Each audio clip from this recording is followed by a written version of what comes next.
Nah, di sini pertama aku pengen kayak ngejelasin kulitnya doang gitu. Apa itu sosial psikologi?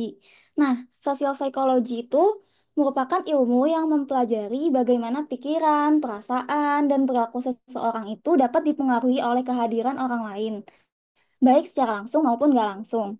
Habis itu, fokus utama dalam sosial psikologi itu tuh menekankan bagaimana individu itu dipengaruhi oleh situasi sosial, bukan hanya faktor kepribadian. Jadi bisa aja kayak dari lingkungan, dari rumah gitu-gitu.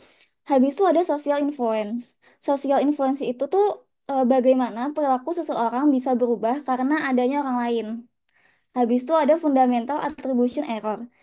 Fundamental attribution error itu tuh kecenderungan untuk menyalahkan faktor internal seseorang daripada faktor situasinya.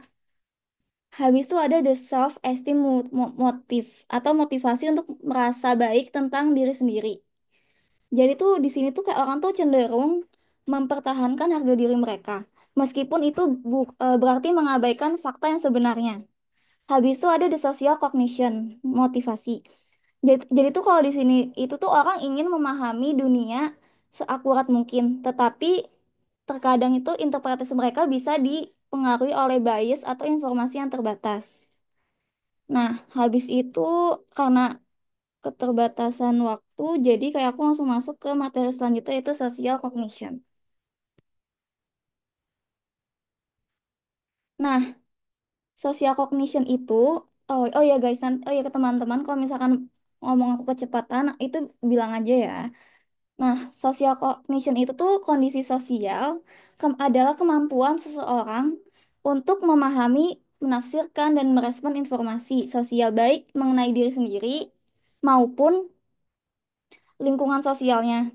Ini tuh mencakup tentang orang lain membentuk persepsi dan mengambil keputusan sosial. Contohnya tuh misalkan kita baru ketemu orang baru. Kita secara otomatis menilai apakah mereka ramah atau tidak berdasarkan ekspresi wajah dan bahasa tubuhnya. Nah, habis itu tuh ada law effort thinking. Ini tuh pemikiran otomatis yang proses berpikir itu yang terjadi secara spontan tanpa usaha besar. Contohnya tuh misalkan kayak mungkin kalian bisa ngebedain mana dosen sosial psikologi sama dosen medpen MOW. Habis itu mungkin contohnya lagi tuh misalkan kalian udah mengenali wajah teman kalian dari jauh tanpa perlu berpikir lama. Oke, selanjutnya. Habis itu ada skema. Nah, skema itu tuh adalah kerangka berpikir yang terbentuk dari pengalaman sebelumnya yang membantu kita dalam memahami dan menginterpretasikan informasi baru. Skema itu membuat kita berpikir cepat dalam mengenali situasi, tetapi juga bisa menyebabkan bias. Nah, jenis-jenis skema itu ada self skema. Self skema itu tuh keyakinan seseorang tentang dirinya sendiri. Misalkan, aku percaya aku tuh pinter. Jadi nanti tuh pas dalam mengerjakan ujian tuh aku jadi lebih percaya diri. Kebayang nggak? Habis itu yang kedua ada event skema. Event skema itu skema tentang bagaimana suatu situasi itu tuh seharusnya terjadi. Misalkan, aku mau masuk ke restoran Solaria. Nah, aku tuh tahu, pertama tuh aku harus ke kasir, mesen, misalkan mau mesen nasi goreng bebek cabai hijau. Habis tuh ya udah bayar, habis bayar dikasih kayak apa sih yang buat nomor buat duduknya gitu. Habis itu aku jalan ke tempat duduk. Habis itu nanti pesanannya dianterin. Itu namanya event skema. Event skema. Jadi tuh kita tuh udah tahu bagaimana situasi itu bisa terjadi gitu. Habis itu ada Pearson skema. Nah, Pearson skema itu persepsi tentang individu tertentu. Misalkan, jika sering melihat teman selalu menepati janji, kita akan menganggapnya, oh itu tuh orang tuh bisa dipercaya gitu, karena dia sering menepati janjinya. Jadi itu kalau persen skema itu persepsi tentang individu tertentu. Habis itu ada sosial skema. Sosial skema itu pandangan umum tentang eh, kelompok sosial. Contohnya, misalkan kayak menganggap kalau dokter itu kayak memakai, eh, kalau menganggap tuh kalau dokter itu kayak memakai jas putih, bawa stetoskop gitu-gitu. Habis itu jenis-jenis skema yang digunakan tuh ada accessibility sama priming. Accessibility itu seberapa mudah suatu skema muncul dalam pikiran. Misalkan, aku baru aja ngebaca artikel tentang korupsi. Nah, jadi tuh aku tuh jadi lebih mudah curiga terhadap pejabat pemerintah karena aku baru aja ngebaca artikel tentang korupsi. Jadi accessibility itu seberapa mudah suatu skema muncul dalam pikiran. Habis itu ada priming. Priming itu pengalaman sebelumnya yang mempengaruhi cara kita menafsirkan informasi baru. Misalkan setelah nonton film horor, jadi aku tuh kayak jadi lebih ngerasa takut. Jadi kayak kebayang-bayang gitu. Misalkan kayak ada suara aneh kayak oh ini langsung mengasumsikan kalau itu hantu. Padahal bisa aja tuh kayak kucing, tikus gitu. Nah, habis itu ada fulfilling profesi. Ini tuh ramalan yang terpenuhi sendiri. Self-fulfilling profesi itu terjadi ketika ekspektasi seseorang terhadap orang lain memengaruhi perilaku orang tersebut, sehingga ekspektasi itu akhirnya menjadi kenyataan. Ini tuh ada Pygmalion effect, positif. Efek positif itu menghasilkan hasil yang baik. Misalkan, dosen yang yakin siswanya pintar akan lebih banyak memberi dorongan dan perhatian, sehingga mahasiswanya itu jadi benar-benar berprestasi. Habis itu ada golem effect. Golem effect tuh efek negatif menghasilkan hasil yang buruk. Misalkan, jika manajer di sebuah perusahaan itu tuh menganggap kalau bawahannya karyawannya tuh tidak kompeten, ia akan jarang diberi tugas penting sehingga karyawannya itu jadi kurang berkembang. Nah, oke, selanjutnya itu ada types of automatic thinking, jenis pemikiran otomatis. Pertama itu ada automatic goal pursuit. Itu tuh perilaku yang dipengaruhi oleh tujuan sebelumnya, seringkali tanpa disadari. Misalkan, aku lagi pengen diet nih, tanpa sadar tuh aku kayak langsung ngebeli makan makanan sehat, makan makanan yang sehat, menghindari gula.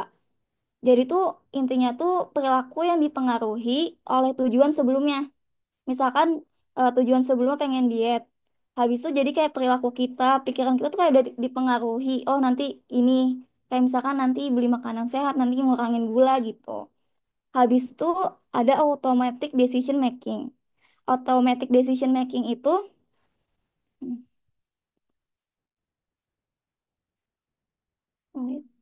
nah automatic decision making itu keputusan yang dibuat secara intuitif tanpa mempertimbangkan sadar. Misalkan saat memilih menu makanan, misalkan di restoran, kita tuh cenderung memilih makanan yang sering kita pesen tanpa banyak berpikir karena udah terbiasa. Oh, ya udah mesen aja ayam goreng karena kayak enak, udah terbiasa nggak mau nyoba yang lain karena takut rasanya tuh nggak enak gitu. Jadi tuh kalau automatic decision making itu tuh keputusan yang kita buat itu tanpa mempertimbangkan eh, kesadaran yang lebih gitu. Habis itu ada metafora pikiran dan tubuh. Ini tuh faktor lingkungan eksternal dapat memengaruhi cara berpikir seseorang. Misalkan, duduk di kursi teras saat bernegosiasi itu bisa membuat seseorang lebih tegas dan tidak mudah berkompromi. Habis itu ada macam-macam heuristik. Heuristik itu jalan pintas mental. Habis itu di dalam heuristik itu ada judgmental heuristik. Judgmental heuristik itu tuh jalan pintas dalam pengambilan keputusan untuk menghemat waktu dan energi. Misalkan aku mau mesen di GoFood atau pesanan online tuh kayak memilih restoran itu tuh kayak berdasarkan ratingnya. Kan kalau di GoFood itu kayak ada rating misalnya kayak bintang 4,8, 5, 4,9 gitu. Nah, aku memilih restoran itu berdasarkan ratingnya tanpa aku membaca ulasannya. Jadi aku cuma ngeliat ratingnya doang, nggak ngebaca ulasannya gimana gitu. Nah, habis itu ada availability heuristic. Availability heuristic itu menilai sesuatu berdasarkan seberapa mudah kita mengingatnya.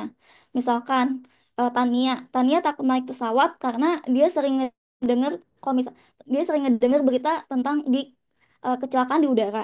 Padahal aslinya tuh kalau menurut BPS itu tuh lebih banyak kecelakaan di darat dibandingnya di udara. Karena kalau misalkan di berita gitu misalkan kayak ada kecelakaan pesawat gitu kan kayak heboh banget gitu ya. Kayak wah heboh banget. Jadi tuh Tania tuh jadi takut. Padahal tuh aslinya kalau menurut BPS itu lebih banyak kecelakaan di darat dibanding di udara. Nah, habis itu ada representatif heuristik. Ini tuh menilai sesuatu berdasarkan kemiripan dengan umum. Misalnya, aku ngira seseorang tuh baik karena ya dia sering banget senyum, padahal bisa aja dia kayak muka dua, jahat, nusuk dari belakang gitu. Nah, habis itu ada base rate information. Ini tuh menggunakan data statistik dalam menilai sesuatu. Misalkan, waktu kayak misalkan kita mau daftar SNBP atau UTBK. Nah, kita tuh kayak kan ngitung ya, daya tampungnya berapa, habis itu pendaftarnya berapa.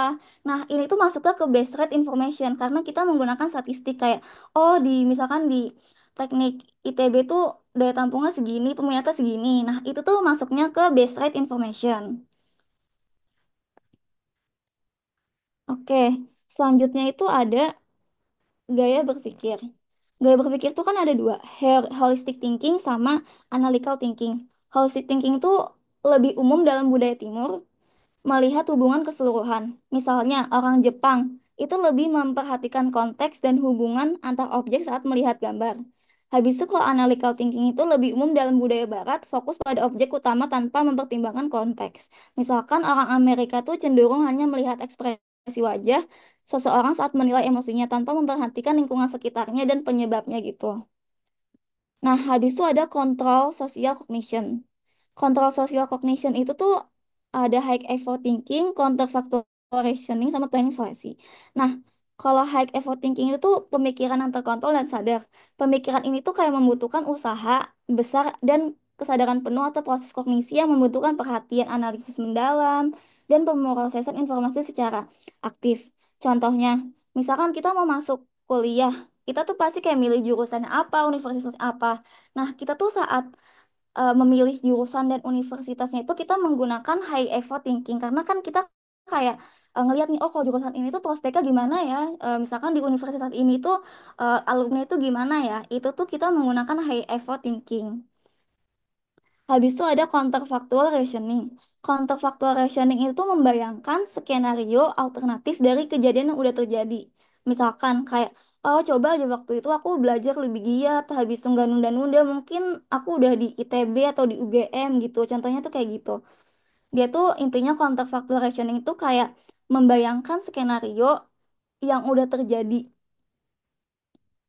Tapi itu kayak apa namanya, kita tuh juga nyari jalan alternatifnya gitu, misalkan kayak oh coba aja kalau misalkan kayak aku belajar lebih giat, lebih nggak sering nunda-nunda, lebih rajin, pasti aku udah di sini udah di situ gitu. Habis itu ada planning fallacy. Nah, planning fallacy itu tuh cenderung meremehkan waktu dan usaha yang dibutuhkan dalam suatu tugas. Misalkan mahasiswa tingkat akhir tuh kayak mikirnya tuh oh skripsi mah selesai gitu ya dalam sebulan, padahal ya kalau skripsi tuh butuh lebih dari 3 bulan buat menyelesaikan. Jadi intinya di planning fallacy itu dia tuh meremehkan waktu dan usaha yang dibutuhkan dalam suatu tugas. Nah, kalau untuk dari aku itu nanti akan dilanjut sama partner aku Tania. Oke guys, selanjutnya aku bakal ngejelasin social perception. Nah, social perception itu apa sih? Bagaimana individu menafsirkan dan memahami informasi tentang orang lain, termasuk sifat, emosi, niat, dan perilaku. Apa sih contohnya? Misalnya, kamu melihat seorang memakai jas rapi dan membawa koper, kamu langsung berpikir, wah, pasti dia orang kantoran atau pebisnis. Nah, selanjutnya itu ada non-verbal communication adalah cara seseorang berkomunikasi tanpa kata, baik disengaja maupun tidak. Ini meliputi ekspresi wajah, nada bicara, gestur tubuh, gerakan, sentuhan, dan tatapan mata. Contohnya itu, tersenyum saat bertemu teman, artinya kamu ramah dan senang bertemu mereka. Atau mengangguk saat berbicara menandakan kamu mendengarkan atau setuju.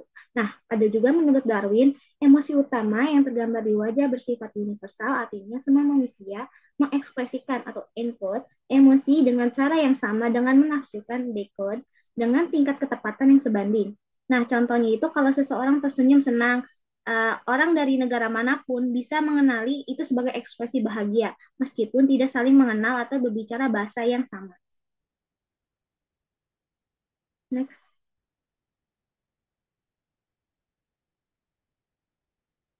Nah, selanjutnya ini ada display rules. Adalah aturan budaya yang menentukan bagaimana perilaku nonverbal ditampilkan, termasuk ekspresi yang pantas atau tidak dalam situasi tertentu. Nah, contohnya ini aku ngambil dari negara Thailand, yaitu menjaga tetap tersenyum meskipun tidak senang. Dalam budaya Thailand dikenal konsep saving face, yaitu tetap tersenyum dan terlihat tenang meskipun sedang sedih, marah, atau kecewa agar tidak mempermalukan diri sendiri atau orang lain. Nah, selanjutnya itu ada emblems, adalah gerakan atau isyarat nonverbal yang maknanya hanya dikenali dalam budaya tertentu dan tidak bersifat universal. Contohnya itu anggukan kepala, berarti iya atau tidak, bisa umum di Indonesia gitu, mengacungkan jempol yang arti bagus atau setuju, yang biasanya itu sebentar ya guys. Tapi di beberapa budaya lain itu bisa berbeda juga sih. Nah, maksudnya selanjutnya itu ada first impression. First impression itu terbentuk sangat cepat, bahkan kurang dari 100 milidetik. Hanya penampilan wajah, namun kesannya ini bisa bertahan lama. Nah, yang apa aja sih yang termasuk first impression itu ada tinseling. Adalah proses menilai atau memahami seseorang atau situasi dengan cepat berdasarkan informasi yang terbatas, seringkali hanya dalam hitungan detik. Nah, contohnya itu apa aja sih? Nah, itu ada guru menilai murid, guru hanya langsung merasa seorang murid aktif atau pemalu hanya berdasarkan dari interaksi awal saat masuk kelas. Nah, terus ada lagi primensi efek, itu adalah teori yang menyatakan bahwa informasi yang disampaikan pertama kali cenderung lebih mudah diingat dibandingkan informasi berikutnya. Contohnya, membaca profil orang di sosial media, informasi pertama seperti lulusan luar negeri atau CEO bisa langsung membentuk citra positif yang sulit berubah meskipun ada informasi negatif setelahnya.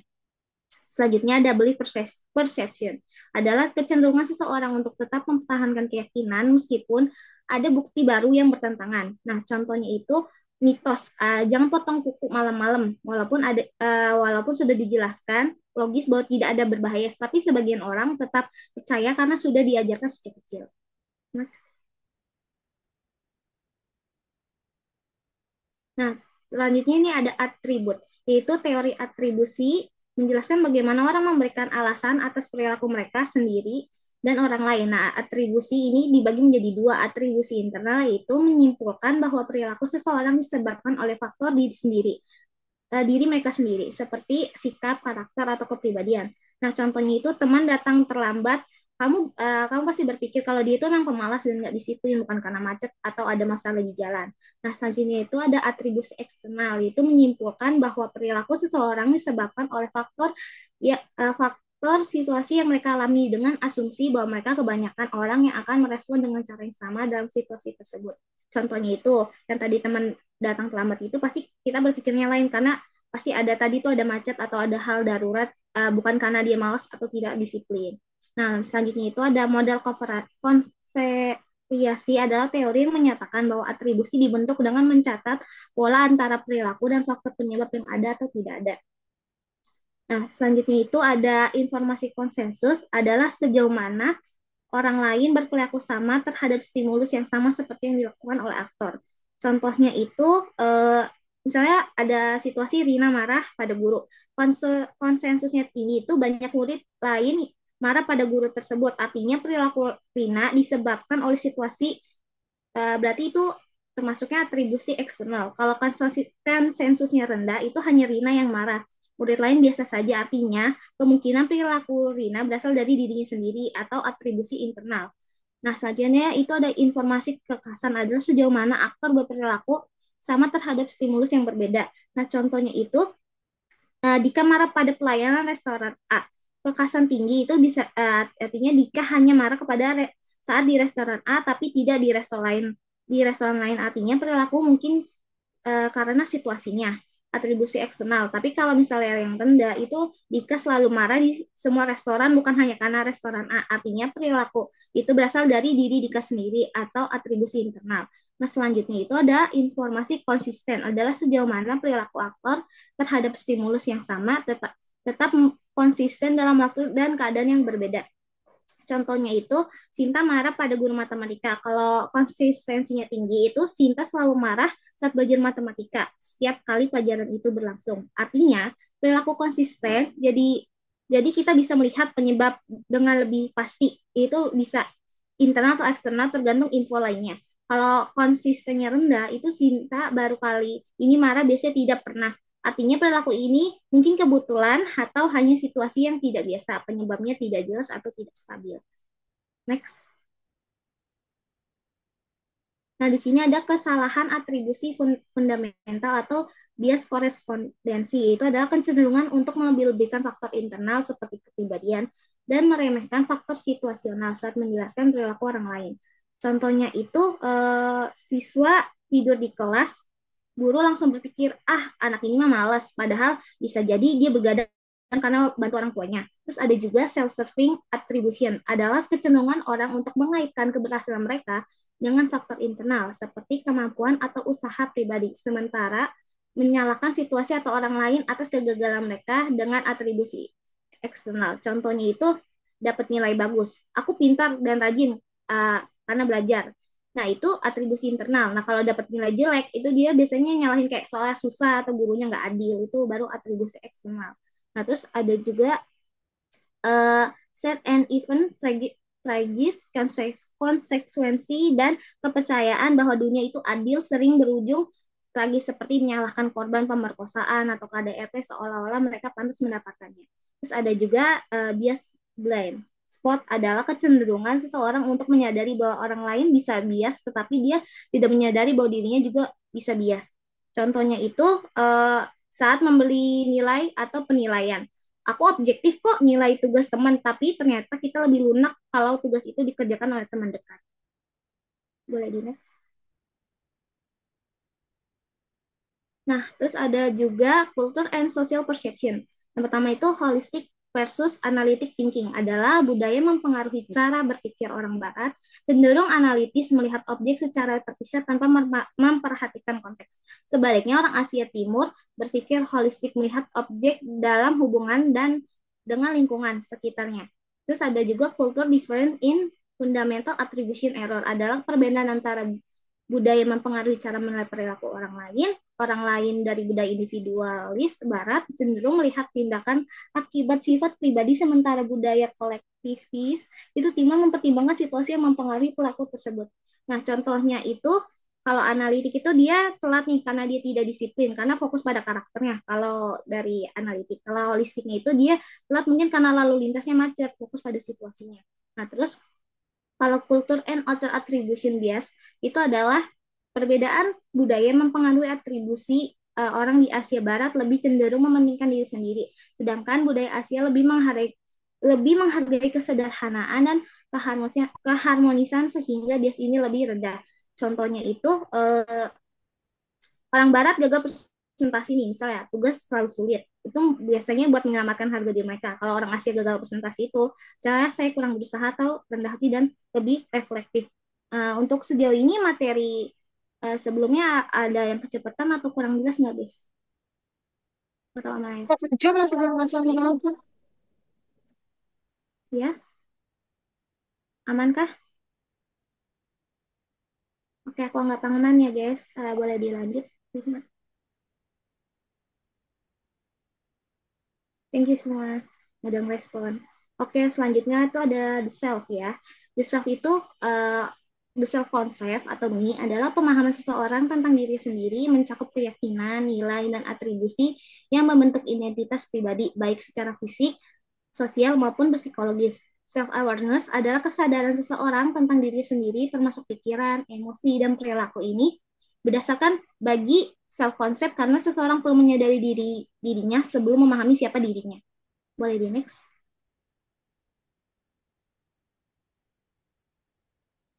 Nah, ini ada fungsi the self dulu yang kita bahas ya. Pertama itu self knowledge atau memahami diri sendiri termasuk kekuatan, kelemahan dan tujuan hidup untuk mendukung keputusan. Contohnya itu saya orangnya perfeksionis, jadi saya suka memastikan semuanya detail beres sebelum menyerahkan tugas. Kalau misalnya self control itu adalah mengendalikan impuls dan emosi demi mencapai tujuan jangka panjang. Contohnya itu Ketika ketika temanmu marah dan memancing emosi, kamu menahan diri untuk tidak membalas karena tahu itu tidak akan menyelesaikan masalah. Kalau selanjutnya itu ada management, itu mengatur bagaimana diri dipersepsikan orang lain, terutama dalam situasi sosial atau profesional. Contohnya itu saat kamu wawancara kerja, kamu berusaha terlihat lebih percaya diri dan sopan agar dianggap profesional. Uh, Terus selanjutnya ada self esteem. esteem, yaitu menilai diri sendiri secara positif atau negatif yang mempengaruhi kebahagiaan dan ketahanan psikologis.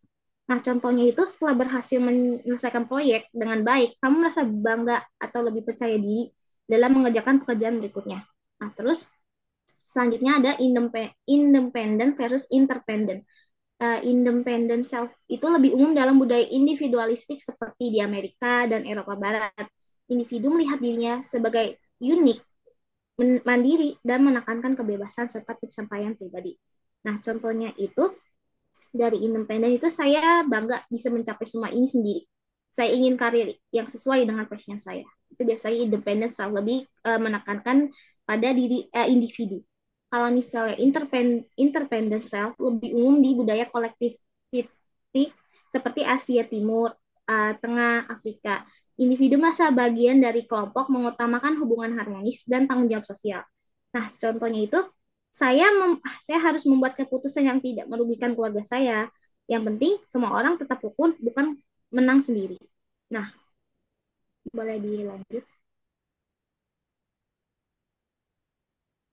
Selanjutnya aku bakal bahas self knowledge dan cara mengenal diri sendiri teorinya. Dan ada pertama itu introspection adalah proses merenung atau mengamati pikiran, perasaan, dan motif diri sendiri secara sadar. Nah, contohnya itu setelah marah pada teman, kamu berpikir, kenapa aku bisa semarah itu ya? Apa karena aku lagi stres? Nah, selanjutnya itu ada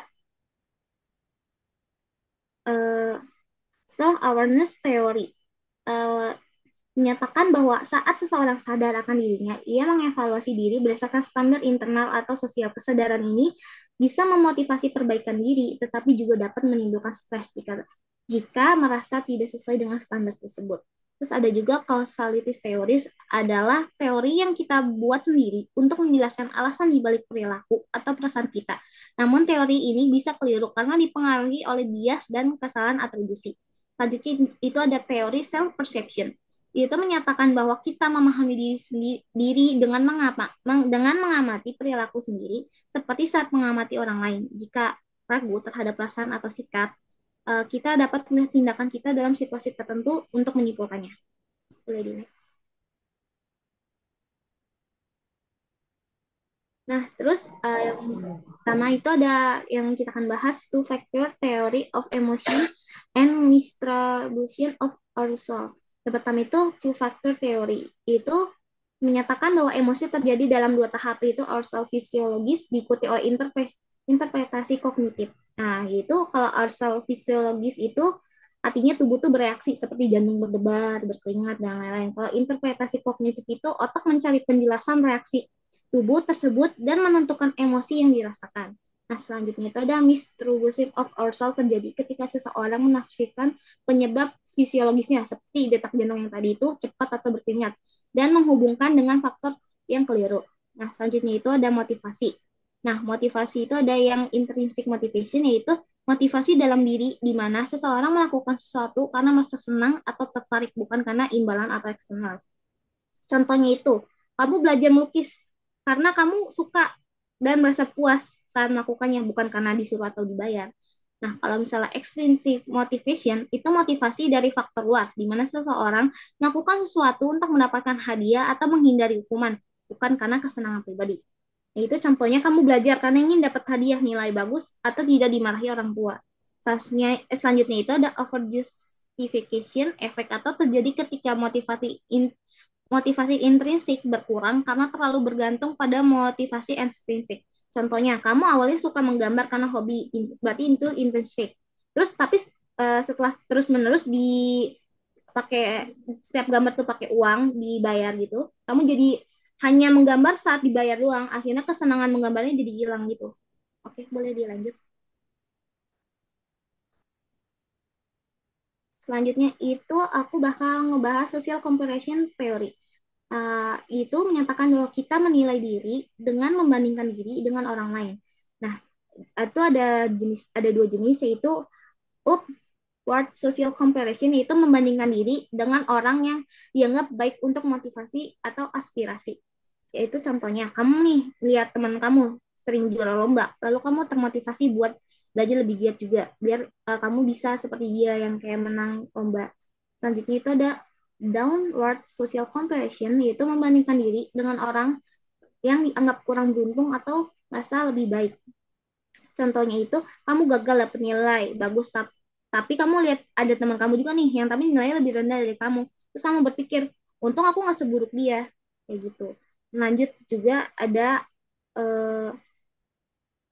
self control, yaitu eh, kemampuan mengatur emosi, perilaku, dan pikiran agar selaras dengan tujuan jangka panjang dan norma sosial. Pengendalian diri membantu menghindari keputusan beresiko serta memungkinkan pengambilan keputusan yang lebih baik dan terarah.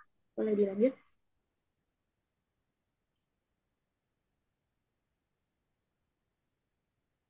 Nah, contoh selanjutnya bakal aku jelasin apa itu self control. Pertama itu ada aspek social control, terdiri dari kognisi control, itu mengatur pikiran dan fokus agar tetap sesuai dengan tujuan. Terus yang selanjutnya ada behavior control, itu mengendalikan tindakan, terdiri dari regulated administration, kemampuan mengatur pelaksanaan tindakan, dan stimulus modifiability, itu kemampuan mengubah atau menyesuaikan perilaku. Terus ada juga decisional control, mengendalikan keputusan agar lebih bijak dan terarah. Terus ada fungsi self control juga, itu meningkatkan kesuksesan dan membantu mencapai tujuan, mengurangi perilaku yang tidak diinginkan dan beresiko negatif. Terus juga menjaga kesehatan fisik dan mental, mengelola emosi dan interaksi sosial. Boleh dilanjut? Nah, di sini aku bakal ngebahas jenis-jenisnya. Yang pertama itu over control, itu terlalu menahan diri, bahkan sebenarnya itu tidak perlu. Contohnya itu seseorang sangat ingin bicara di kelas tapi selalu menahan diri karena takut salah meski meski sebenarnya dia tahu jawabannya. Terus selanjutnya ada under control, itu tidak bisa mengatur diri, bertindak impulsif tanpa berpikir panjang. Contohnya itu marah, marah langsung teriak atau memukul tanpa berpikir akibatnya. Terus ada juga appropriate control, itu bisa menyesuaikan diri dengan situasi, atau kapan harus menahan dan kapan boleh berekspresi. Contohnya itu kesal saat dimarahi, tapi memilih tenang dan menyelesaikan dengan bicara yang baik-baik. Sejauh ini materi The Self ada yang mau ditanyain atau kurang jelas? Yes.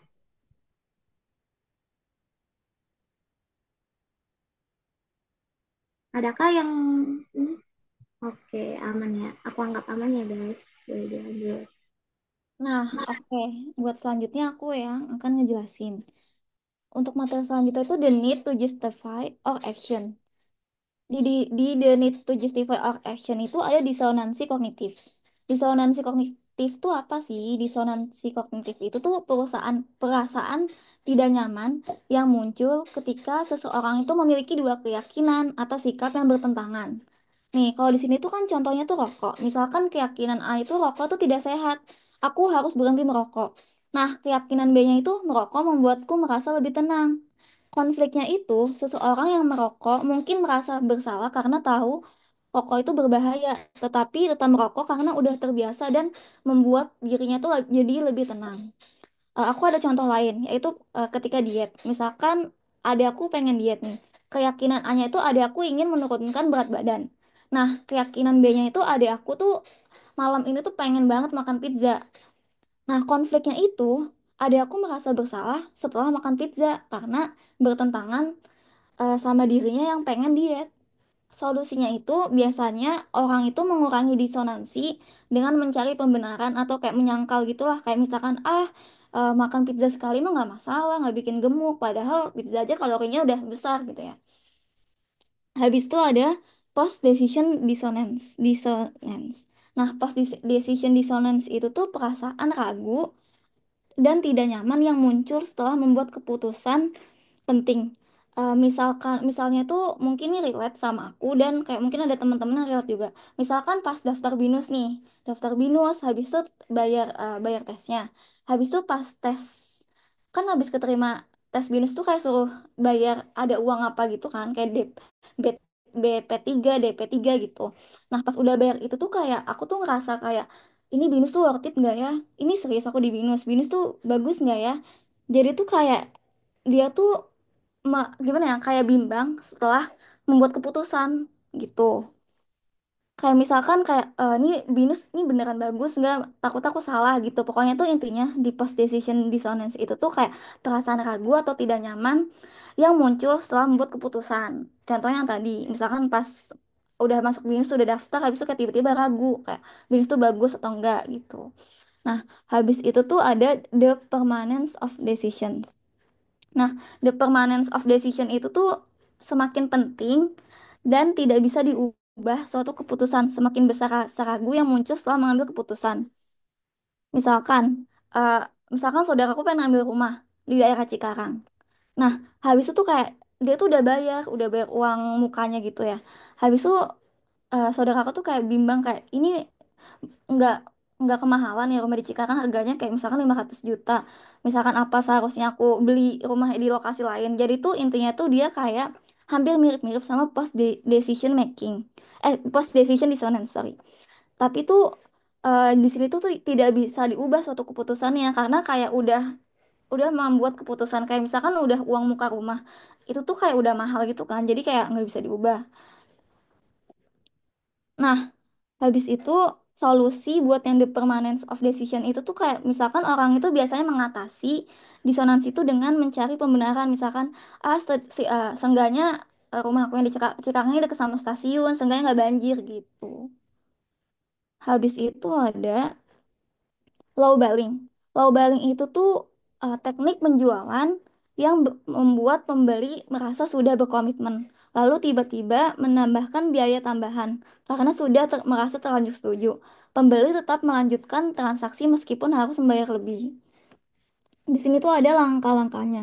Pertama itu ada penawaran awal yang menarik. Misalkan penjual tuh menawarkan harga yang sangat rendah agar pembeli itu tertarik. Nah, yang kedua itu mendapatkan komitmen di awal. Setelah pembeli setuju, mereka tuh merasa sudah terikat dengan keputusan tersebut. Habis itu yang ketiga tuh mengubah penawaran. Misalkan udah pembelinya udah setuju nih.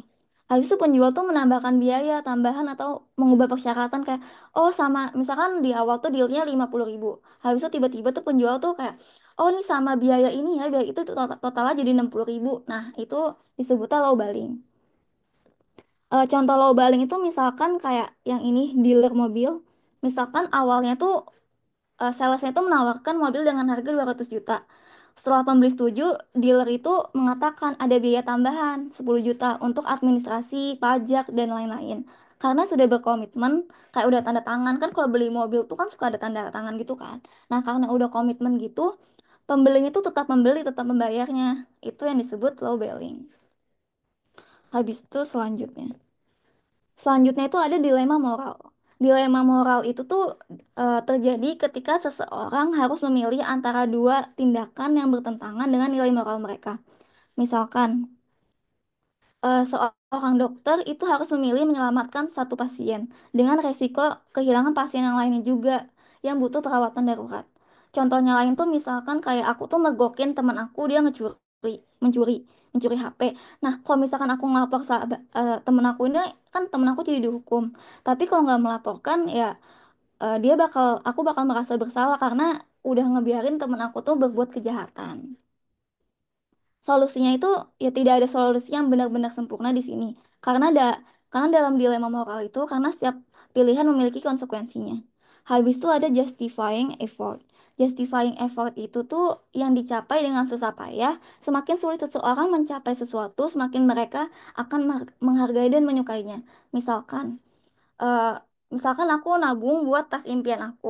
Misalkan tas impian aku kayak Dior gitu. Harganya tuh 50 juta ke atas. Nah, aku tuh nabung gitu kerja keras buat ngedapetin tas impian aku. Nah habis aku bisa kebeli tas impian tersebut, aku tuh jadi kayak sayang banget sama tasnya kayak aku kayak hati-hati dalam menggunakan tasnya itu disebut justifying effort. Misalkan lagi tuh misalkan contohnya tuh dalam kuliah, misalkan kayak kita udah belajar dari pagi ke pagi, habis itu lolos ITB. Nah habis itu tuh kita justifying effortnya itu kayak ya jadi kita pas udah lolos ITB dengan kerja keras kita selama ini tuh kita jadi sungguh-sungguh belajarnya di ITB kayak ada target IPK minimal segini pokoknya tuh nggak nunda-nunda habis itu nggak bolos itu disebut justifying effort. Habis itu ada the Ben Franklin effect. Nah, the Ben Franklin effect itu tuh orang cenderung lebih menyukai seseorang setelah mereka membantu orang tersebut. ini tuh terjadi karena mereka ingin membenarkan tindakan mereka sendiri dengan berpikir kalau aku membantunya berarti aku menyukainya gitu. Misalkan pinjam buku, jika ada seseorang temen aku misalkan minjem buku dari seseorang, misal nggak gini aja, misalkan aku minjem buku dari temen aku. Nah, temen aku itu tuh cenderung lebih menyukainya karena mereka merasa telah membantu aku. Atau nggak lagi contohnya tuh gini, misalkan di eh, lingkup kantor. Misalkan ada orang yang ngebantu rekan kerja lainnya itu menyelesaikan tugasnya. Nah, mereka itu akan lebih menyukai rekan kerjanya itu setelahnya karena udah ngebantu. Itu disebut the Ben Franklin effect karena menyukai orang yang kita bantu. Jadi orang tuh cenderung lebih menyukainya. Nah, selanjutnya akan dilanjutin oleh teman aku Tania.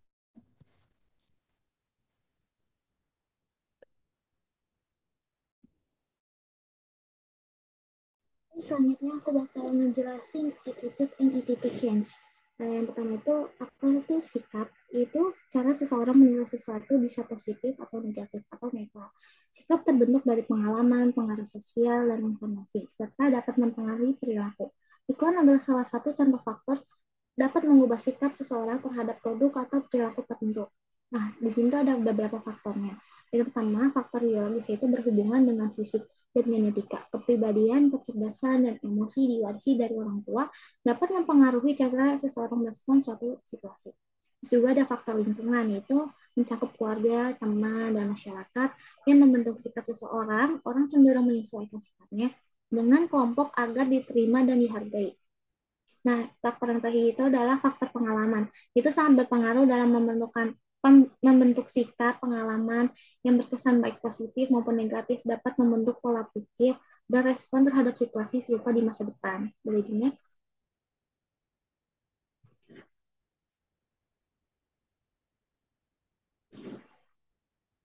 Nah, selanjutnya aku akan menjelaskan komponennya. Yang pertama itu ada komponen afektif, itu berkaitan dengan perasaan, emosi terhadap satu objek, orang, atau situasi, seperti rasa suka, tidak suka, senang, sedih, marah, atau takut.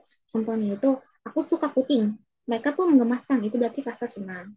Terus ada juga komponen kognitif berkaitan dengan pikiran, kepercayaan, pengetahuan seorang tentang suatu objek yang biasanya didasarkan pada fakta, pengalaman, atau informasi yang diperoleh. Itu contohnya, kucing itu hewan peliharaan yang pintar dan bisa mengurangi stres. Terus ada juga komponen perilaku, yaitu berkaitan dengan tindakan atau respon seseorang terhadap suatu objek, sikap yang tercermin dalam perilaku nyata. Contohnya itu, kamu melihat kucing di rumah dan merawatnya setiap hari. Nah, terus ada juga faktor-faktor yang membentuk sikap berbasis afektif, itu yang pertama, ada nilai-nilai pribadi diperoleh dari pendidikan, budaya, atau agama, dan berperan dalam membentuk sikap. Nah, contohnya, kamu menolak berbohong karena sejak kecil diajarkan bahwa kejujuran itu penting. Nah, terus ada juga reaksi estetika, itu terbentuk daya tarik visual atau keindahan suatu objek. Seseorang kadang menyukai atau tidak menyukai sesuatu hanya karena tampilannya seseorang terhadap sesuatu. Contohnya itu, kamu suka sepatu tertentu karena hanya desainnya keren, bukan karena kenyamanannya. Terus ada juga reaksi sensorik. Itu terbentuk dari pengalaman panca indera seperti rasa, bau, suara, sentuhan. Jika pengalaman sensorik menyenangkan, kita cenderung menyukai dan sebaliknya.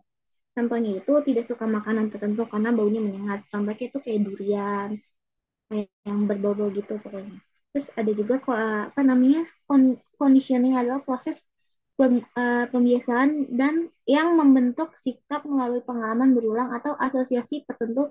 Ada dua jenis conditioning yang mempengaruhi sikap. Yang pertama itu ada classical conditioning sama conditioning operan atau operan conditioning. Ini sebenarnya udah dijelasin di semester 1. Jadi aku kasih contohnya sedikit aja. Yaitu conditioning classic itu pembentukan sikap melalui asosiasi antara stimulus yang tidak diinginkan dengan stimulus yang sudah dikenal. Contohnya nih, kamu tidak suka alarm karena sering berbunyi saat hal buruk terjadi. Misal tuh buat ngingetin kamu tuh, misalnya besok sekolah hari Senin gitu, itu kan benci banget ya hari Senin. Terus juga kayak buat belajar, apa buat ujian besoknya misalnya. Jadi kayak kita mengasosiasikan si jam alarm ini sama hal-hal yang kita nggak suka kayak gitu, misalnya kayak ujian yang tadi. Terus ada juga conditioning operan, itu Pembentukan sikap melalui penguatan atau hukuman yang mengikuti suatu perilaku. Contohnya itu kamu jadi rajin belajar setiap kali dapat nilai bagus karena orang tua kamu muji kamu atau kamu setiap dapat ranking satu itu kamu dapat hadiah atau uang seperti itu. Boleh di next.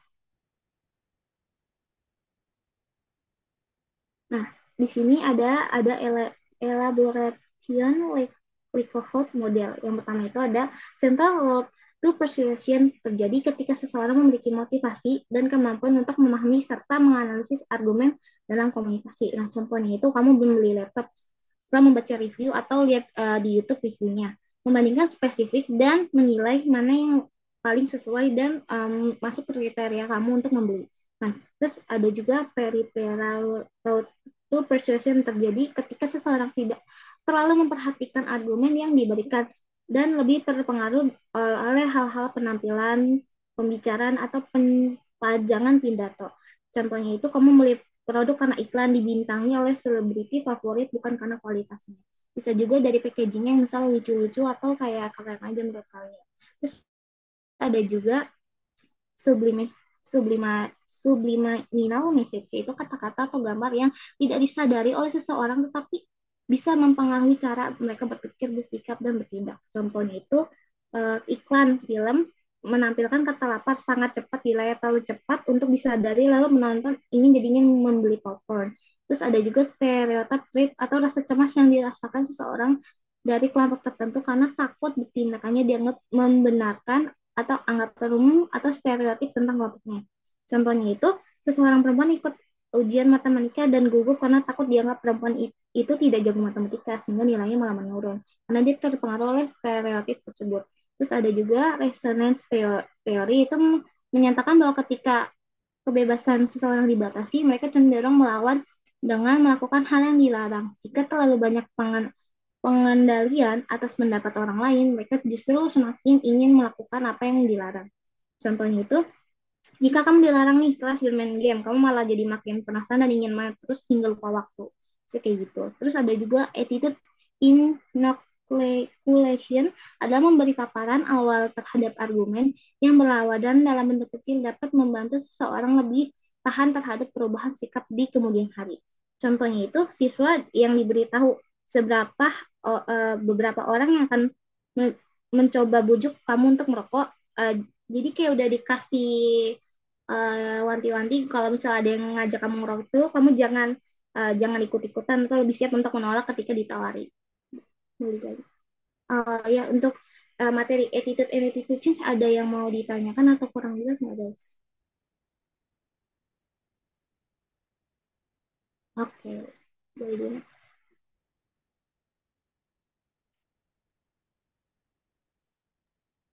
Nah, untuk materi selanjutnya ini materi terakhir dan aku akan yang ngejelasin.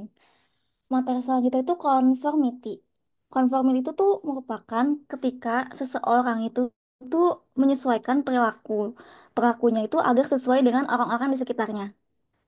Misalkan ada siswa baru nih di sekolah. Habis itu dia tuh ngeliat teman-teman sekelasnya tuh kayak pada bangun, kayak pada berdiri pas ada guru masuk. Itu disebutnya conformity. Padahal nggak tahu juga alasan kenapa harus berdiri pas guru masuk itu belum tahu. Jadi tuh intinya tuh siswa itu tuh ngikut teman-temannya karena melihat teman-temannya berdiri ketika guru itu masuk ke kelas gitu. Habis itu ada informational conformity. Informational conformity itu tuh seorang mengikuti perilaku orang lain karena mereka menganggap mereka sebagai sumber informasi yang benar dalam situasi tertentu. Misalkan misalkan pertama kali makan ke restoran Jepang.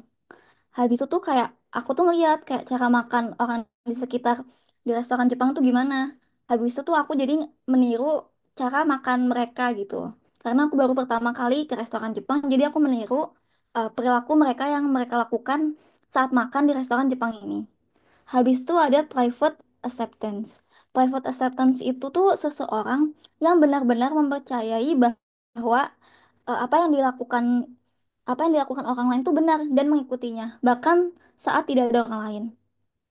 Misalkan, kayak aku tuh ngeliat cutting, dia tuh dapat misalkan dapat IPK 3,9 gitu.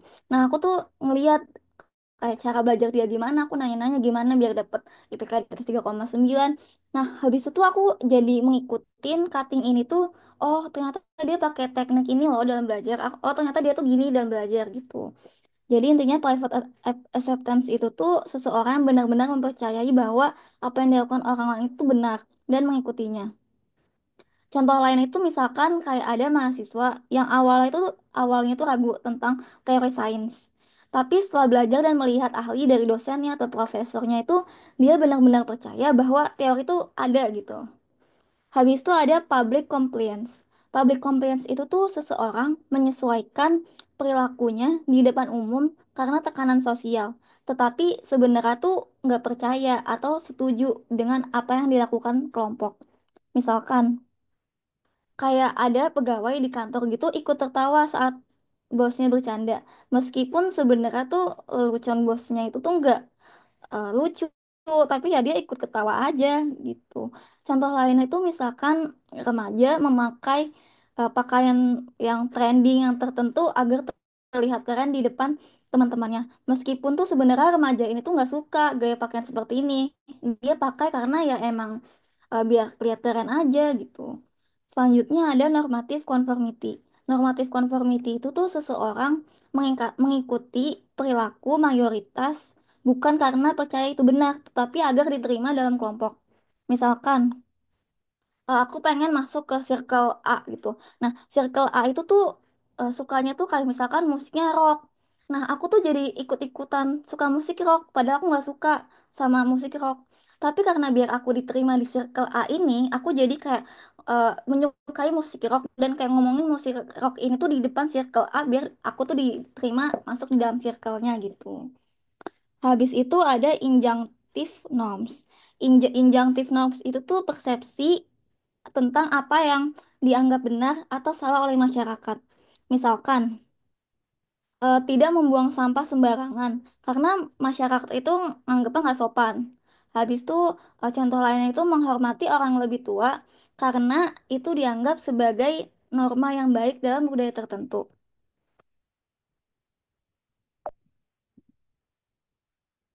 Nah, habis itu ada descriptive norms. Descriptive norms itu tuh persepsi tentang apa yang benar-benar dilakukan orang dalam situasi tertentu, terlepas dari apakah itu dianggap benar atau enggak. Misalnya, banyak banyak orang yang melanggar lampu merah. Kayak misalkan di perapatan stasiun Bekasi itu lampunya itu masih merah, tapi itu orang-orang yang naik motor, naik mobil tuh udah pada nyerobot lurus gitu. Habis itu kayak aku tuh jadi ikut-ikutan. Oh, ini mereka pada nyerobot, langsung nyelonong biar kayak cepet ah. Nah, itu deskrip disebutnya descriptive norms. Habis itu ada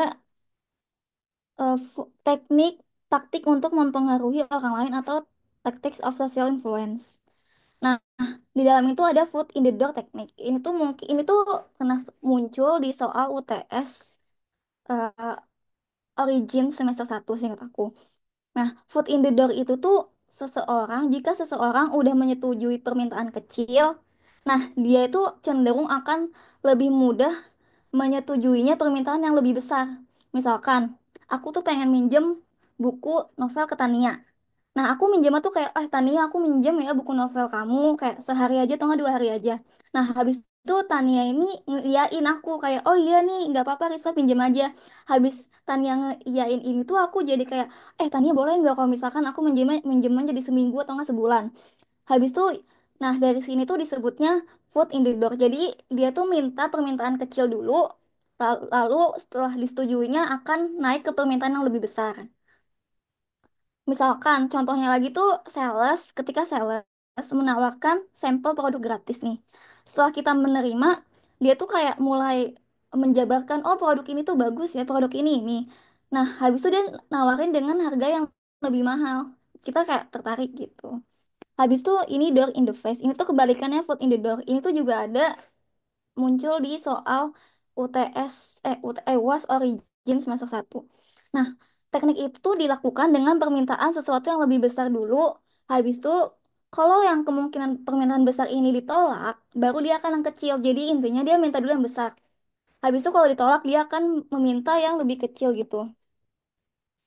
Habis itu contohnya tuh misalkan aku tuh minta uang tambahan ke mamaku tuh 100.000 gitu tiap bulannya. Tapi mamaku tuh nolak buat nambahin uang bulanan anakku tuh 100.000.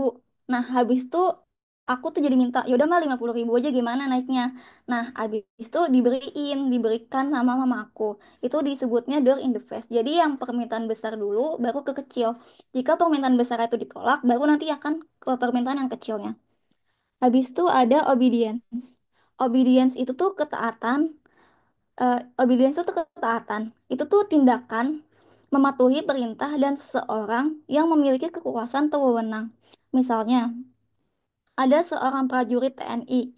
Dia tuh mengikuti perintah komandannya, atasannya, meskipun perintah itu tuh berat. Kayak misalkan kayak, oh kamu ini ya, kamu itu. Perintahnya tuh kayak di luar konteks kerja TNI ini dan terlalu berat, tapi si prajurit ini tuh ngiyain karena ya atasannya ini tuh punya wewenang, punya jabatan gitu. Habis itu ada yang terakhir itu compliance. Compliance itu tuh berbeda dengan ketaatan terhadap otoritas. Compliance itu tuh merupakan kepatuhan kepada teman sebayanya atau orang setara tanpa ada paksaan langsung. Misalnya, misalkan teman aku itu meminta aku untuk ikut menonton film yang dia suka.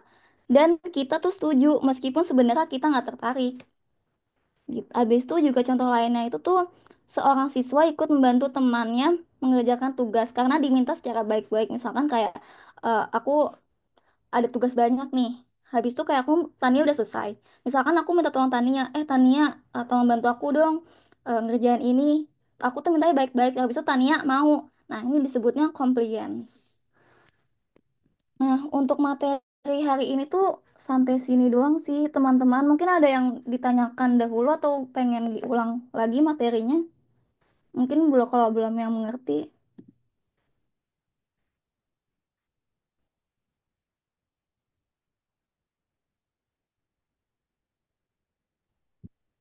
Jadi ada penjelasan kita yang kecepatan untuk orang jelas boleh ngomong on mic atau di chat aja ya guys, nanti kita usahain kita jawab. Soalnya habis ini katanya bakal ada kuis.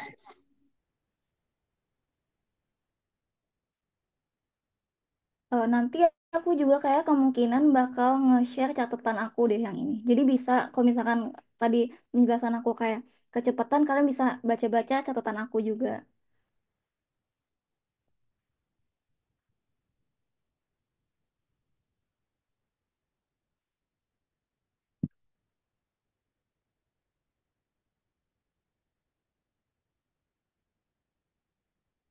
Hmm.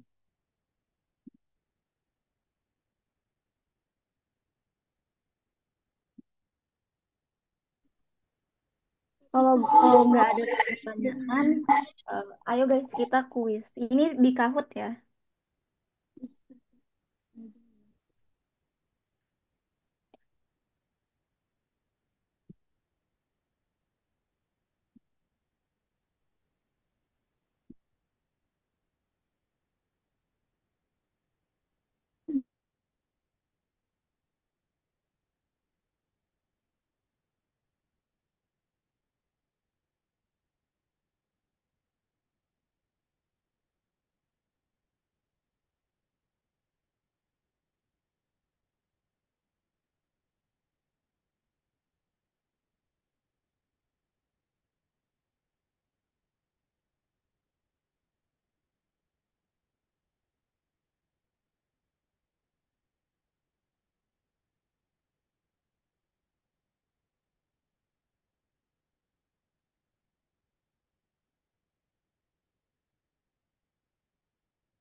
Ini ya teman-teman, silakan masuk.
Ayo teman-teman yang belum masuk, silakan join Kahootnya ya.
Mungkin kalau segini yang ikut, aku bakal mulai sekarang ya.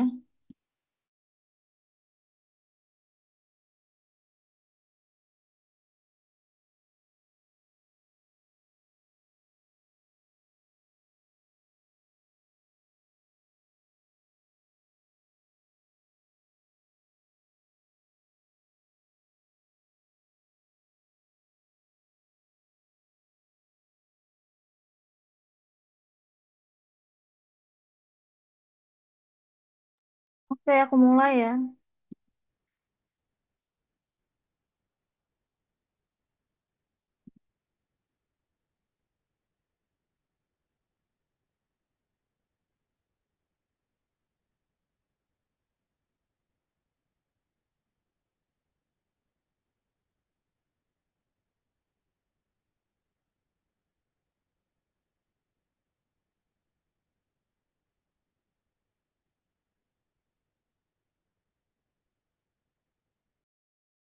Wow, keren banget. Nggak ada yang salah.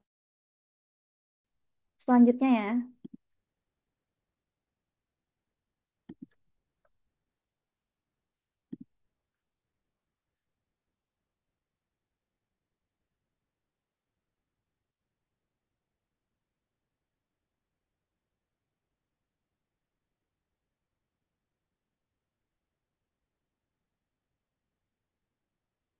Wow, keren-keren.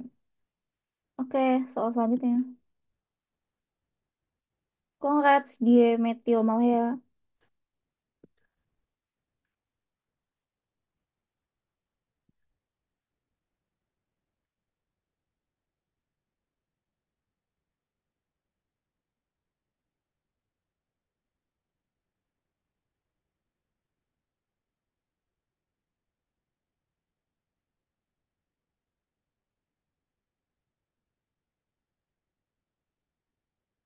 Oh, oke. Yang salah dua mungkin kepleset ini ya.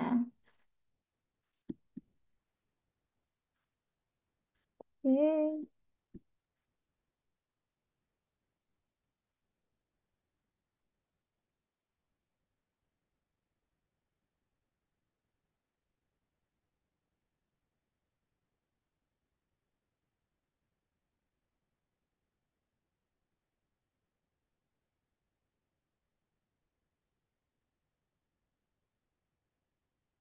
Ini tuh jawabannya studi eksperimental karena studi eksperimental tuh peneliti tuh dapat mengontrol variabel bebas independen variabel yang tadi dijelasin sama Tania dan mengamati dampaknya pada variabel terikat dependent variabel. Jadi jawabannya studi eksperimental. Aku selanjutnya ya.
Nah, buat soal yang ini tuh tadi tuh kan udah aku jelasin. Jadi kalau misalkan menyangkal adanya diskonsistensi itu tuh strategi untuk mengurangi disonansi kognitif. Jadi jawabannya tuh yang benar.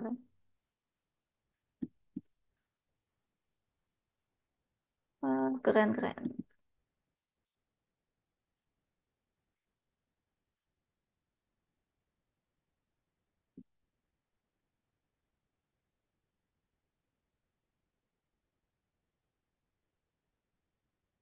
Wow, keren-keren.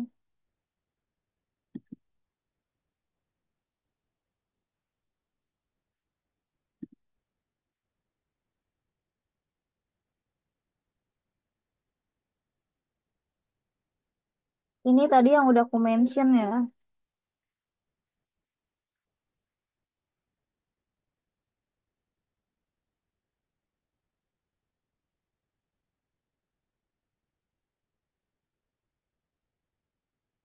Nah, masih ada yang kebalik. Oke, aku mau ngejelasin lagi. Jadi kalau yang di The Ben Franklin Effect itu tuh dia itu cenderung lebih menyukai orang lain. Itu tuh pas ketika itu memberikan bantuan, bukan menerima bantuan. Jadi misalkan kayak aku kesel nih sama tetanggaku karena dia bawel, orangnya bawel, habis itu cerewet. Habis itu tuh ketika aku misalkan dia minta tolong aku buat ngangkatin jemurannya kalau misalkan kayak mau mau hujan atau mendung. Nah, aku tuh memberikan bantuannya ke dia. Nah, kalau menurut The Brain Franklin Effect itu tuh dengan aku memberikan bantuan ke dia ini ke tetanggaku yang bawel ini tuh aku tuh jadi lebih menyukai orang lain. Itu menurut The Ben Franklin Effect. Jadi kalau The Ben Franklin Effect itu kata kuncinya memberikan bantuan kepada orang lain, bukan menerima gitu.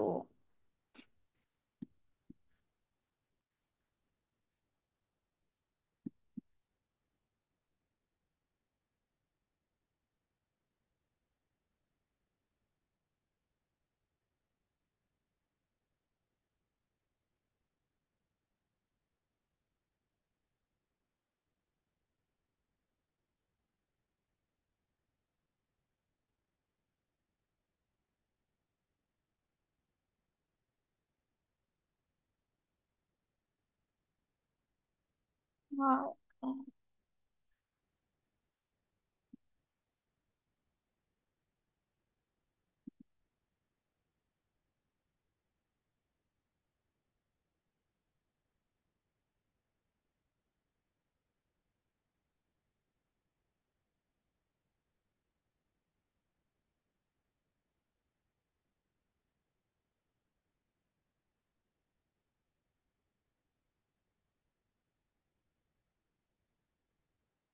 Hmm. Oke, soal selanjutnya ya.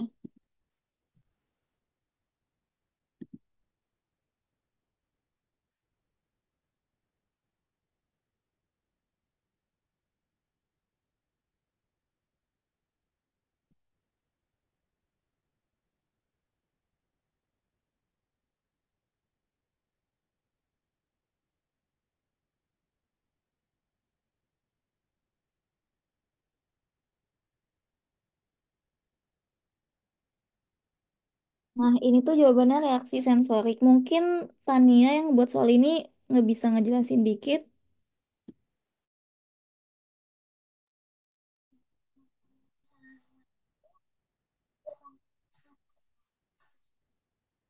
Benar itu adalah reaksi sensori karena itu berasal dari panca indera betul guys. Seperti itu. Oke, soal terakhir ya guys. Semangat.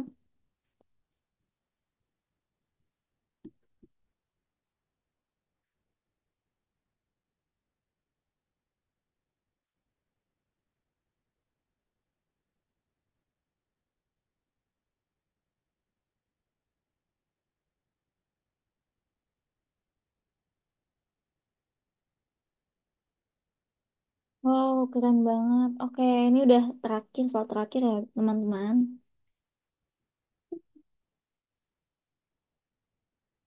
Yeay, congrats Adam. Ada selanjutnya. Congrats Isya.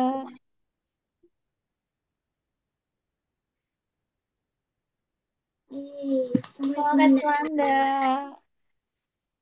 Bita Lanjut. dan Gie.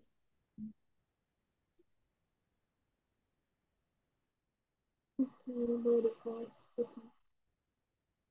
Mungkin sebelum sesi ini berakhir ada yang mau nanya-nanya lagi nggak teman-teman? Kalau ada yang mau ditanyakan, Kak, aku mau nanya dong. Oh iya. boleh. Yang apa tuh yang awal-awal tuh yang priming itu boleh dijelasin lagi nggak? Soalnya aku mungkin masih kurang ngerti ya. Oh, oke. Priming itu wait.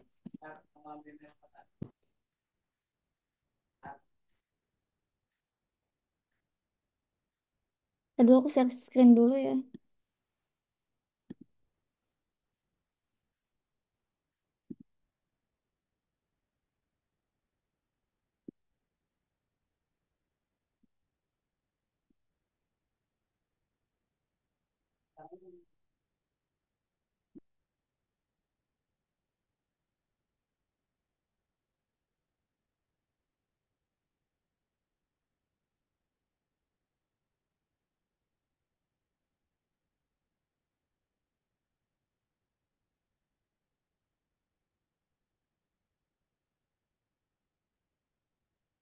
Oh, maksud kamu tuh ini ya, accessibility sama priming ini ya? Iya kak. Oke. Jadi di jenis-jenis skema yang digunakan dalam lingkup sosial tuh ada accessibility sama priming. Nah, tadi dulu. Kalau misalkan accessibility itu tuh seberapa mudah suatu skema itu muncul dalam pikiran. Contohnya tuh jika misalkan aku baru ngebaca artikel tentang korupsi, kita lebih mudah curiga terhadap pejabat pemerintah. Kalau priming ini tuh kayak pengalaman sebelumnya, pengalaman yang udah kita dapetin yang yang memengaruhi cara kita berpikir dan menafsirkan informasi baru. Misalnya itu tuh yang tadi tuh, misalkan aku habis nonton film horor. Nah, jadi aku tuh lebih ngerasa mudah takut sama kayak misalkan kegelapan, sama misalkan ditinggal sendirian di rumah atau ada suara suara yang kayak aneh-aneh gitu. Padahal mungkin aja tuh kayak suara yang aneh-aneh itu bisa dari tikus, kucing. Tapi karena sebelumnya aku udah dapet kayak misalkan abis nonton film horor itu kalau ada suara aneh tuh kayak ada kuntilanak, ada pocong. Nah, jadi aku berpikiran kalau misalkan kayak ada suara aneh, misalkan kayak ada gedebak-gedebuk di atas atap itu tuh aku berpikirnya tuh kalau pocong, kuntilanak. Padahal itu bisa aja kalau tikus, kucing malam-malam. Jadi intinya kalau di priming itu ini tuh kita tuh menafsirkan informasi baru itu tuh berdasarkan pengalaman yang pengalaman yang udah kita dapetin. Mungkin gimana? Ada masih belum jelas atau aku perlu kasih contoh lain? Oh, udah jelas kok, Kak. Kasih, Kak. Oke, makasih banyak. Mungkin yang lain ada yang mau nanya lagi nggak? Tanya aja teman-teman. Aku tanya aja teman-teman, mungkin ada yang belum jelas dari materi-materi sebelumnya, apa kita terlalu cepat menjelasinnya, boleh on mic, kalau enggak chat aja ya kalau misalnya masa kalian mau gitu.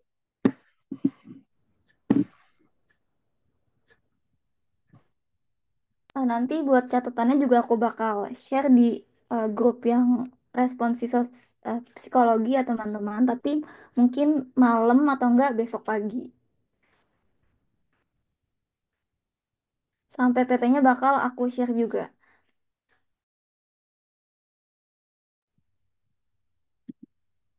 Habis itu aku juga kayak nanya cutting gitu kan. Katanya tuh tahun lalu itu tuh banyak keluar tuh di skema. Mungkin kalian bisa pelajar-pelajaran di area-area skema ini. Skema sama yang kayak di awal-awal introduction kayak apa itu sosial psikologi, habis itu di sosial psikologi ada apa aja gitu. Mungkin dari teman-teman nunggu waktu jam 5 ada yang bisa ngasih contoh jenis-jenis skema ini nggak? Misalkan kayak contoh dari self skema, event skema, sama persen skema. Biar biar lebih ngerti juga teman-teman.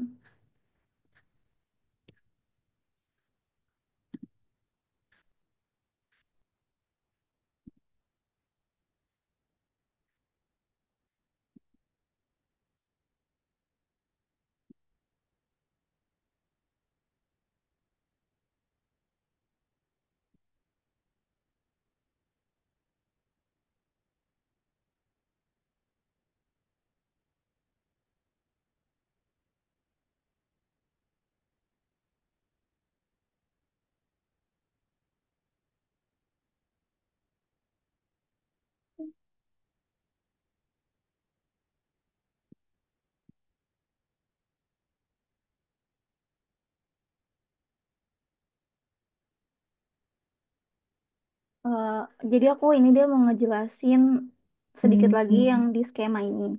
Jadi skema itu ini tuh merupakan kerangka berpikir yang terbentuk dari pengalaman sebelumnya yang ngebantu kita itu buat memahami dan menginterpretasikan informasi baru. Nah, di dalam skema itu kan ada banyak nih jenis-jenis skema, ada sub skema, event skema, sama person skema, sama sosial skema. Nah, aku mau ngejelasin lagi kalau sub skema itu tuh keyakinan seseorang tentang dirinya sendiri. Misalkan kayak aku tuh percaya aku pintar karena aku eh, percaya diri dan habis itu aku juga belajar sungguh-sungguh dalam ujian. Jadi aku percaya nanti hasil ujiannya aku bakal dapat bagus gitu. Contohnya gitu yang sub skema. Jadi intinya sub skema itu tuh keyakinan seseorang tentang dirinya sendiri, intinya yakin. Habis itu yang kedua tuh event skema. Event skema itu tuh skema tentang bagaimana suatu situasi seharusnya terjadi. Misalkan kayak yang tadi contohnya tuh misalkan kayak aku mau ke restoran Solaria nih. Pertama kan kalau di Solaria tuh aku ke kasir dulu. Habis itu eh, mesen makanannya. Misalkan aku pengen nasi goreng bebek cabai hijau. Aku bilang ke Mbak kasir, Mbak nasi goreng bebek cabai hijau ya. Habis itu seterusnya aku bakal kayak ngebayar bayar pesanan aku. Habis itu dapet yang nomor bangku. Habis itu nanti mbak-mbaknya bakal ngasih makanan ke mejaku. Jadi intinya kalau event skema itu kita udah tahu apa yang harus kita lakukan. Habis itu misalkan kayak mau eh, sholat. Misalkan kayak kalau mau sholat kita harus udu, ambil udu. Nah itu disebutnya event skema juga karena kita udah tahu apa yang harus kita lakukan. Habis itu yang ketiga ini ada person skema. Person skema itu tuh persepsi tentang individu tertentu. Misalnya kita aku tuh ngeliat Tania tuh selalu nepatin janjinya. Misalkan kayak Tania janji ya nanti kita kumpul jam 5. Nah dia tuh sering banget nepatin janjinya. Nah jadi aku menganggap Tania itu tuh sebagai orang yang dapat dipercaya. Tania nanti misalkan kayak aku curhat ke Tania, Tania jangan bilang-bilang ya curhatan aku. Habis itu Tania tuh nggak bilang-bilang. Nah, itu aku nganggap dia tuh sebagai orang yang menepati janjinya. Itu disebutnya persen skema, persepsi tentang individu tertentu. Bisa aja sebaliknya, misalkan kayak eh, misalkan bisa sebaliknya juga. Habis itu ada sosial skema. Sosial skema itu pandangan umum tentang kelompok sosial. Contohnya, kalau kita tuh nganggap dokter tuh kayak, oh dokter tuh harus kayak pakai jas putih, membawa stetoskop, atau misalkan kayak ini juga bisa. Misalkan kayak ada orang yang kayak dari uh, HP, handphone, habis itu laptop, tablet tuh semuanya Apple. Jadi kita anggap, oh dia orang kaya ya gitu. Itu juga bisa disebut sosial skema. Itu pandangan umum tentang kelompok sosial gitu. Mungkin dari sini masih ada yang mau ditanyain sebelum selesai.